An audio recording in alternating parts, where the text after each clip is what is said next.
Week 14 is here. Mike White walking in to Orchard Park, New York, as the Jets take on the Bills. There's Quinnen Williams iced out for a cold game in Buffalo. There's a live look at the field. Welcome into Pregame Central, presented by Bud Light. Ethan Greenberg, Quincy Nunwa here in the BetMGM studio. We'll be joined by Anthony Beck shortly. We'll head to Orchard Park to check in with Caroline Hendershot. Quincy, needless to say, this is a big game for the New York Jets. It's a big matchup. It's difficult to beat the same team twice. As a former player, what makes it so difficult? Well, I mean, they have your number now, right? Like in the beginning, it's like, okay, we don't really know what to expect. But now that I've played you, I've seen you play a few more games just later in the season. It's a lot more challenging to beat that same team twice.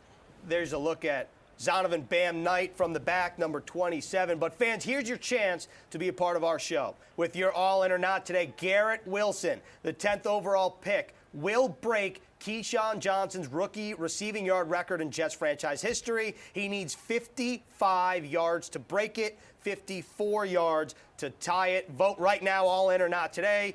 We'll see later on in the show where the fans go. But let's get out of the tunnel. Let's bring in Anthony Beck. AB, from a Bills perspective, it feels like you'd had this game circled on the calendar after what happened in Week 9 at MetLife Stadium. I imagine the intensity of this game is probably going to be pretty close to playoff atmosphere. So how imperative is it for the Jets to either start fast offensively or limit the Bills early defensively?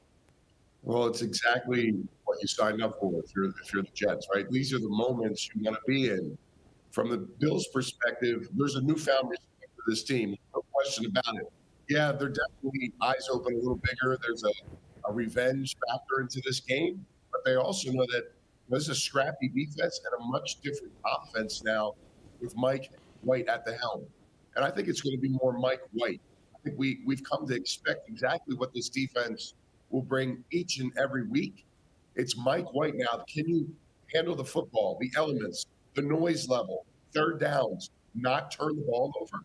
Those will be the factors in the game that I'll keep my eyes on most. All right, Quincy, when you're looking at this matchup, right now we're taking a look at George Fant warm-up, who did not play in Week 9. We'll talk about more of that later, the personnel changes with Caroline Hendershot in Orchard Park. But when you're looking at the Bills, Josh Allen and Stephon Diggs, Josh Allen did not play well against the Jets in Week 9, especially for his standards. He threw 2 interceptions. He had his worst statistical games. It's the only game he has not thrown a touchdown in. What did the Jets do so well in that game? And how much can you replicate from that game plan, knowing what you just said, that now the Bills know what the Jets want to do, and this is going to be another matchup? Yeah, I mean, last time you could see that the Jets really did a good job of taking away Stephon Diggs in the second half. If you think about it, in the first half, Stephon Diggs kind of had his way a few plays. He had that first pass that was huge for him, right? It was about 60-something yards or something like that. Then after that, they put DJ Reed on him, and it was a much different challenge for Stephon Diggs. So this game, I think Josh Allen's going to have to figure out how he's going to get his ball to his other playmakers, whether it be Singletary, whether it be Gabe Davis. But the Jets also know that. They know going into this game that Josh Allen is going to try to do things through the air and with his legs. So, it's going to be a difficult game for him, and it's going to be a challenging game for the Jets defense. We're going to talk about Mike White shortly. We're taking a look at his numbers against the Buffalo Bills last year. Totally different game. We're going to get to that in a minute. But Anthony, for Stephon Diggs, the Jets did do a good job. He had 93 receiving yards. That's the most that one of the elite receivers has had against this Jets defense. Even look at last week, Justin Jefferson, just 45 yards on the ground, or through the air, should I say. For the Jets defense to replicate what they did in the secondary, what needs to happen today? Well, eliminate the splash plays, the big plays, the plays that, quite frankly, can really disrupt the momentum of the game. You don't want Diggs, some of these other great receivers, Davis, to go over the top and really get this crowd going. You want to make them earn everything, the underneath routes, catch and tackle. Those are where I think you contain these guys. And of course you can, because of the length and the factors that you have at the position with Sauce and Reed. These guys are true shutdown guys. And you talk about the weather as well. I mean, listen, Sauce has played in these weather conditions in Cincinnati, so he knows the cold. I think it's going to be a great matchup. Again, these are the matchups where they matter, right? December, the best against the best. Right now, Sauce is in the respect of the league, and it's going to be a championship atmosphere like you talked about. Right now, it looks like it's raining in Orchard Park, and we were talking about the corners having experience in Weather, well, DJ Reed coming from Seattle, you would imagine that he would know a thing or two about the rain. I want to talk about Mike White, and if we can, let's put up the numbers again of what happened last year when Mike White took on the Bills. Very different team, very different game. That was at MetLife Stadium. He threw 4 interceptions, but Robert Saleh said his stats weren't really indicative of how that game unfolded because the Jets got behind, and you never want to play from behind. You never want to play from behind against what was the NFL's #1 defense at that time. So, Quincy, let's start with you. Today from Mike White, what do you expect after back-to-back games of over 300 yards? Yeah, I expect this game to be much different from last year. I don't even think that we should even take stock about what happened last year because, for one, they were playing from behind, right? It was 38-3 by the third quarter. It's hard to even run an offense at that point. They tried to run the ball, but at that point already, they were so far behind they couldn't even get a run game going. Mike White was rushing. He wasn't feeling very confident in the pocket. You could tell he was trying to make some throws that he just should not have made. So this week, he's coming off 2 straight games of 300 yards. You could tell he's playing with a lot more confidence. You can tell he's ready to go. I think that you're going to see a different Mike White than you saw last week. He has way better weapons this year as well, right? He has Garrett Wilson out there, a guy that can really go out there and make plays. Even if he doesn't have a play to make, this guy is going to make a play for him. And he has a defense that won't put him behind the 8 ball like that, like last year. So it's just a different team. It's a different game. It's a different Mike White. So expect to see different results this week. I totally agree with you, Quincy. But, Anthony, what would show you real growth from Mike White, and what would be like another notch on his tool belt in terms of a performance today that would give you the confidence in him for the rest of the year and potentially more than that? No turnovers. If he does not turn the ball over today, the Jets will have a chance in this game in the fourth quarter. 100% guaranteed. He needs to understand that and think about the way he's played. He is cognizant of that. The way he gets the ball out of his hands, he has not forced many of his throws the last couple games. You know, the one things you can't control are tip balls and things of that nature, but just understanding, take what the defense gives you. Do not try to force. The game is not on your shoulders every single snap. You got a lot of playmakers around you. Garrett Wilson. We were talking about guys who are putting up record numbers this year offensively, and the offensive line has to create lanes in the run game. You have to have strategic runs. It doesn't have to be 100 yards rushing today. It has to be strategic runs, move the chain runs. They're going to be big to help support what Mike White does in this football game. Obviously, we'll see what happens in a couple hours here. You're watching Pregame Central, presented by Bud Light. Now it's time for our game day storylines, also presented by Bud Light. Let's go out to Orchard Park with Caroline Hendershot. Caroline, we're taking a look at the field. It looks like it's rainy. It looks like it's coming down pretty hard. Can you start with a weather report? Ethan, let me tell you, it is a beautiful day here in Orchard Park, but it is a crisp, I would say like 34 degrees. It's been a mixture of rain and snow all morning, so the ground is pretty slick. It isn't coming down too hard yet, but it's definitely cold, so expect the weather to play a big part of today's storyline. But the bigger storyline that we have to get to is rookie wide receiver Garrett Wilson. He is only 55 yards away from breaking Keyshawn Johnson's rookie receiving yard record. Goes back to 1970. So you got to monitor his yardage today. If he gets 55, he's going to be that new placeholder for that record. He also told us this week that he didn't know of that record, but he's excited to even be in the same area code as someone like Keyshawn Johnson, and he can't wait to chase that new goal. But let me get to the bigger storyline today here with Vic Carucci, who knows everything about the Buffalo Bills. Last time they played, week 9, what was different about this Bills team? Defensively, there was a lot of players out. Yeah, well, I mean, I think one of the biggest areas started at linebacker with Matt Milano missing, and the Jets, who obviously haven't had a great run game, they had a great run day. Yes. And that 174 rushing yards they had that day, I thought went a long way towards setting tempo, dictating how that game unfolded. Now, we know Josh Allen, the mistakes he made against that Jet defense, but it started to me with the fact that the Jets could help, and this was, I think, so helpful to their passing game as well, because you didn't ask Wilson to do more than he needed to do with his throwing arm, because the running game was so effective and it opened other things. Now he's questionable. I think he'll be back. Jordan Phillips was in that game. Now he's out of this one, and that could affect the Bills' ability to deal with the run. So if there's a concern for Buffalo for this game, it would be that. Okay, and we were talking earlier about what the Jets defense was able to do to Josh Allen and how much of a power that is for the Jets. What do you think they have to do again this game? Yeah, basically run that back, because that defensive effort by the Jets and the Jets defense is, I think, exceptional. Why this Jet team is winning and in contention, of course, and that's nothing. I'm not telling anybody anything new, but against Josh Allen, they befuddled him, and it was scheme. It was the physical work up front in that front seven, but especially that secondary and Sauce Gardner and company. I think containing and curtailing what Josh was able to do. And when you do that, and if Josh steps out of himself, he forces throws, and he forced those 2 very bad interceptions in that game. Yeah, you said it earlier. He had his worst statistical game in Week 9 against the Jets, was sacked a season high of 5 times in that game. So Jets defense has to be on him all day today. Yeah, and the other thing that you saw the Bills do against the Patriots and also the Browns and 2 of their last 3 games, run the football, stay committed to it. That helped Josh immeasurably. That's something they have to try to do today. Yeah, so there will be a lot of different personnel changes on the Buffalo Bills side that we didn't see in Week 9. Caroline, let me go off of that. From a Jets perspective, who missed Week 9 that's back in the lineup today that you think could have an impact in a couple hours? Yeah, from a Jets perspective, the big 3 that are different from Week 9 would have to be, first off, quarterback Mike White. He wasn't playing in Week 9. Then also George Fant is back in the lineup, and Corey Davis. Corey Davis wasn't out. He had a knee injury, and Denzel Mims stepped up for him. And as we've seen, Corey Davis is a monster with those explosive plays, especially in the fourth quarter. So between Mike White, George Fant, and Corey Davis, it's going to look very different on the Jets offense this time around. Great stuff, Caroline. Thank you, Vic. We'll check in Orchard Park in a bit. But come out to MetLife Stadium on Sunday, December 18th at 1 p.m. to take on or to see the New York Jets take on the Detroit Lions, presented by Prism Panini. Lock in your seats at nyjets.com/tickets. All right, it's time for our Sunday Spotlight. As always, the Jets take on the Bills in a little bit. This is Pregame Central, presented by Bud Light. Let's go out to Anthony Beck. Let's start with you. Where are you going for your Sunday Spotlight?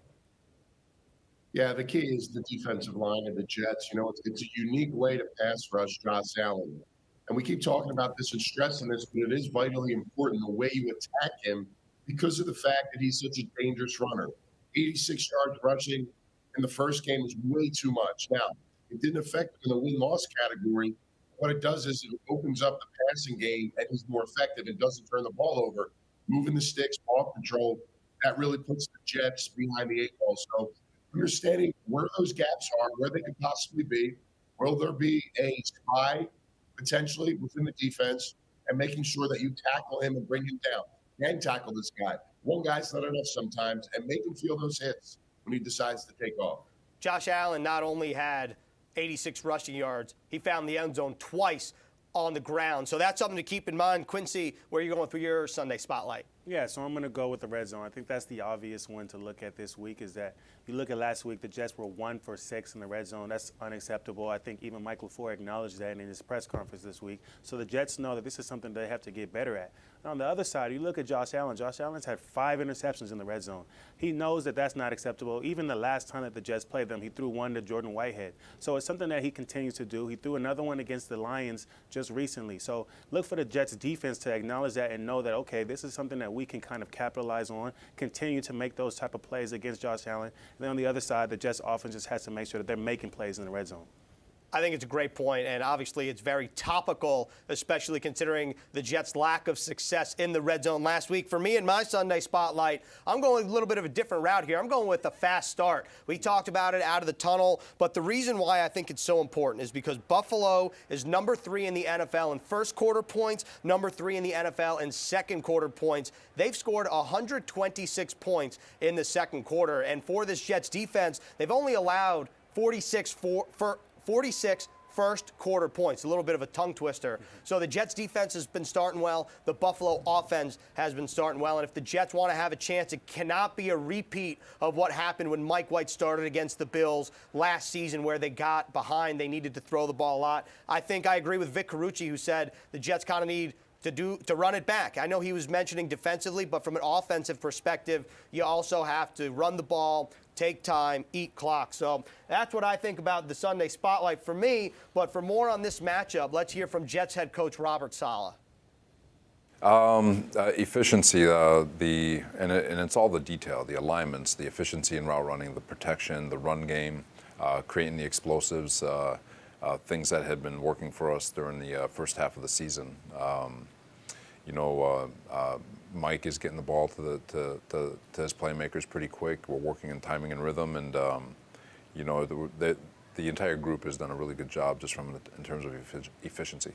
Welcome back to Pregame Central, presented by Bud Light. That was a clip from Jets Game Day. It airs weekly at 7:30 a.m. on CBS 2, and the archive right now is available on NewYorkJets.com and the YouTube page. So this is fun. We started this last week. We're going to do it again. We got to take a look at the AFC standings because the Jets, even though the green and white lost to the Minnesota Vikings, still right there at the number 7 spot. Some games to watch today. You got to look to the AFC North. The Bengals now in the 5 spot, the Ravens in the 3 spot. Both of those teams the same record. Baltimore has the tiebreaker. But here's the thing. Lamar Jackson is now hurt. So depending on the results of these games, the Cincinnati Bengals could leapfrog the Baltimore Ravens. Now, I will say Joe Burrow is 0-4 against the Cleveland Browns in his career. Today, you got Cleveland at Cincinnati. You have Baltimore at Pittsburgh, the clash of the AFC North. But this is really where Jets fans need to watch. It's the 2 primetime games, starting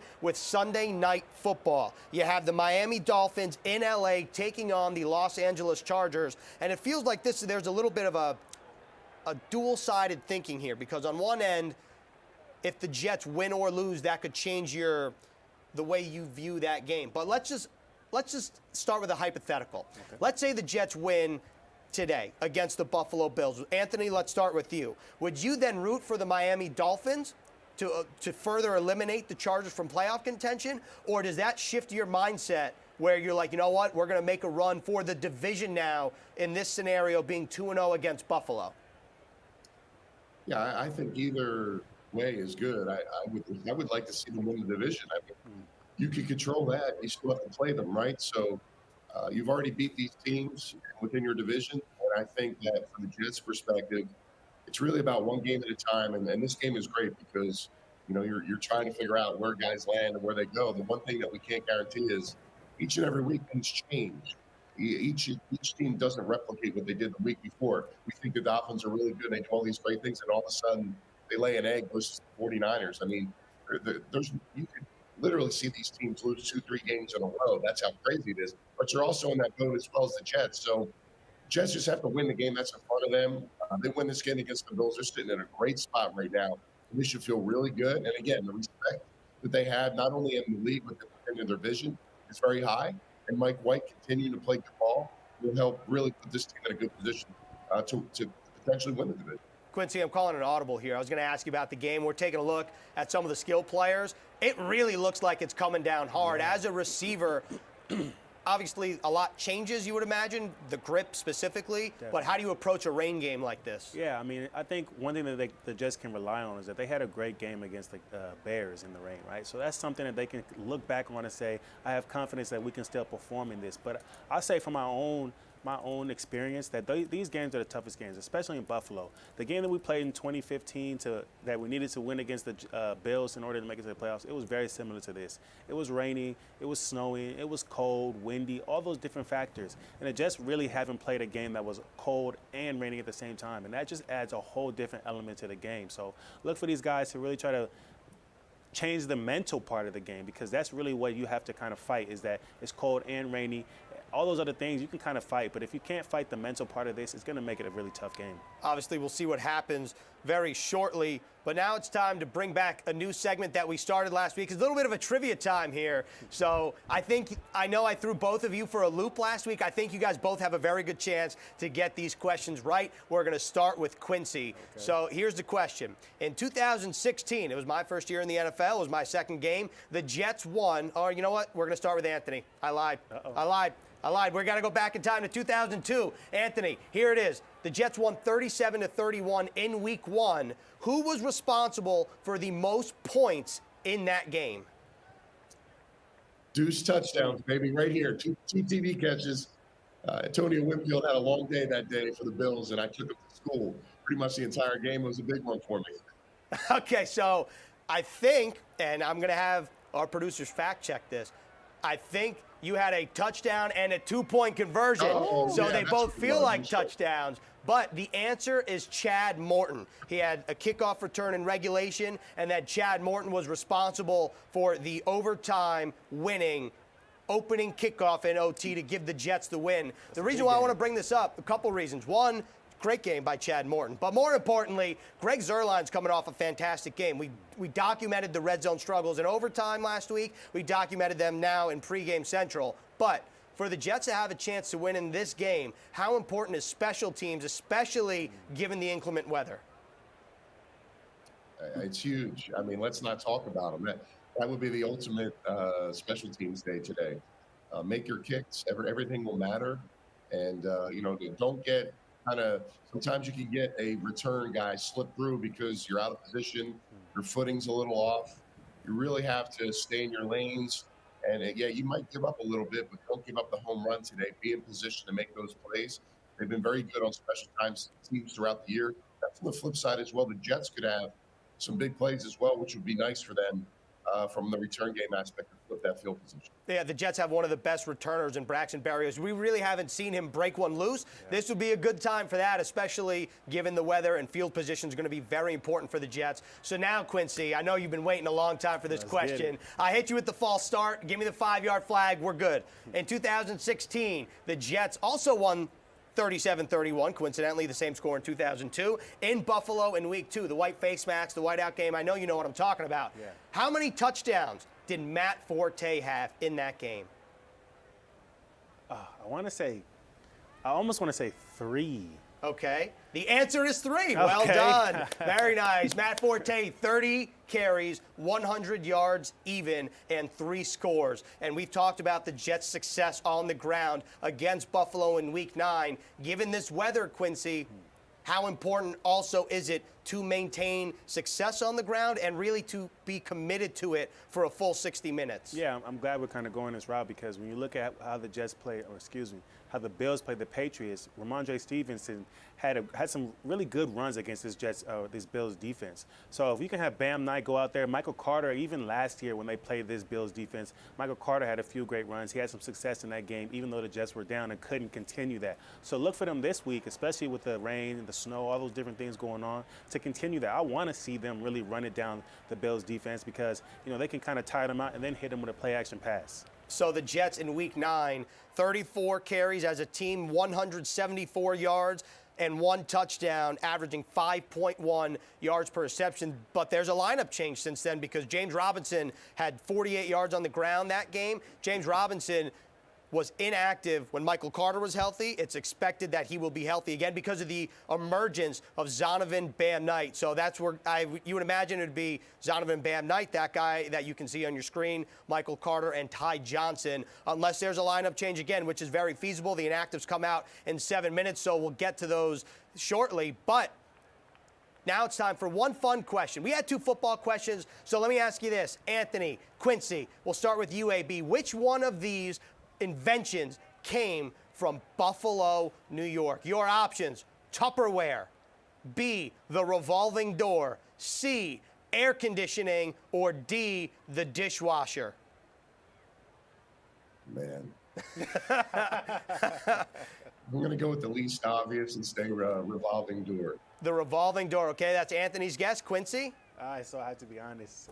I kind of already know the answer. Okay. Yeah, so. What is it? Air conditioning. Yeah, how ironic is this? The answer is C, air conditioning. You're telling me a place that gets wicked snow, it's very cold, the inclement weather, and the air conditioning was invented there? It seems a little counterintuitive to me, Becht. It's nice that Quincy's getting pumped all the answers today, so he can look really good on this broadcast. And I'm looking like a fool at every question you've asked me. I'll get him though on the last part. I know that. Hey, listen. Two things. You got to come to the studio, then you could get these answers. And secondly, you're not getting me on All In. Let's just be honest here. Oh, man. You know, this is a great segue. You're hot. This is a great segue. Now it's time for All In or Not Today. As you can tell, the tensions are flaring a little bit. Before we get to the records, I think we have to revisit what happened last week in terms of who won and who lost.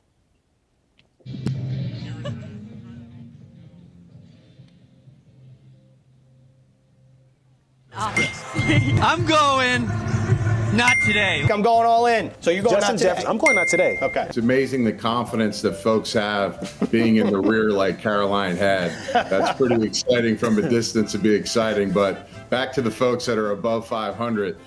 Listen, not today, man.